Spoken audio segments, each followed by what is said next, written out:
السلام عليكم ورحمة الله وبركاته، إن شاء الله تكونوا بخير. دلوقتي الأجواء ما شاء الله بدأت نسايم الشتاء تهل علينا. تمام. وكل ما الجو بيكون أجمل كل ما الاستمتاع بالعطور بيكون أحسن، لأن الحر أنتوا عارفين إن هو شبه بيطير العطور وبيخلي الأداء بتاعها ضعيف. وبالتالي احنا النهارده جاي اكلمكم عن حاجه مش عطر مش برفان، لا انا جاي اكلمكم عن احد الادهان او المخلطات. الادهان او المخلطات او بنسميه العطار او بنسميه البرفيوم اويل. النهارده بكلمكم عن احد اجمل الادهان اللي جربتها مؤخرا، وهو دهن او عطار اسمه فانيلا بركه، اسمه اهو، من امواج. كعاده امواج الكواليتي بتاعت العطور او البرفيوم اويل بتكون فوق الممتازه.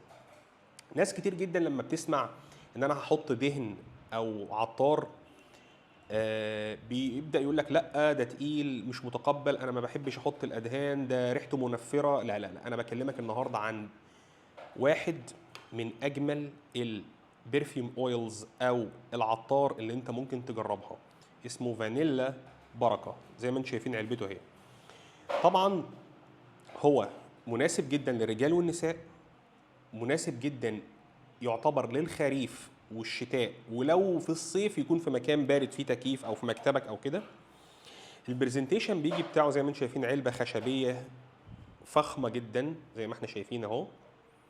تمام. بيجي بالشكل الراقي ده 12 مللي من الزيت العطري الخام.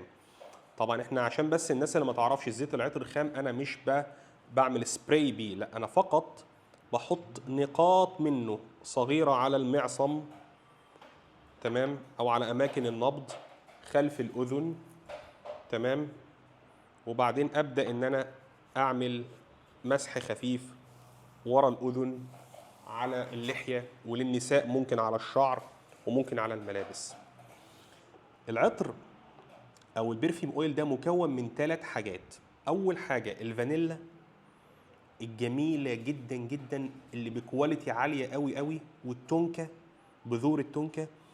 وبعدين لما العطر يبدا، انت اول ما حطيته دلوقتي حالا بتشم ريحه الفانيلا واضحه جدا جدا جدا. ولكن اللي بيكسر حده الفانيلا وبيخلي العطار ده ما يعتبرش سويتي زياده عن اللزوم، ان في قاعده العطار في اللي هو اللبان.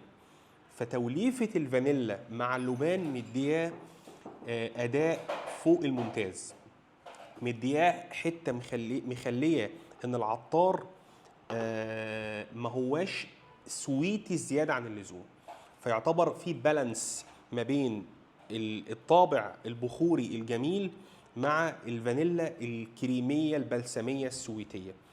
العطار ده رغم ان هو عطار والناس كلها متخيله ان العطار ريحته فقط على الجلد او قريبه، لا ده له فوحان واضح.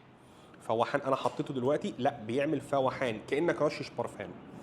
مش هكلمكم بقى عن اداء وجمال فانيلا بركه او الاويلز بتاعت امواج بشكل عام.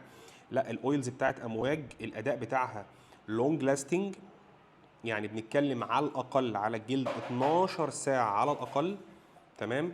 وممكن يعني الفوحان بتاعه يقعد معاك من 2 ل4 ساعات. على الملابس انسى. يعني تخيل انت لابس مثلا ثوب او شماغ للاخوه اللي من دوله من الخليج، او انت مثلا حطيته على لابس بكم وحطيته على الكم بتاعك او على الثوب او كده، ممكن يقعد معاك بالايام، نتيجه ان هو يعتبر التركيز بتاعه فوق ال 95% من البرفيوم اويل. جربوا فانيلا بركه، جميل جدا، اداؤه فوق الممتاز. مدخل حلو للناس اللي عايزه تجرب العطار بس متخوفه منه، لا ده انت مش هيغزلك ابدا. تمام. ودي كانت مراجعه بسيطه لدهن فانيلا بركه من امواج، وان شاء الله تكونوا بخير وبصحه وعافيه. سلام.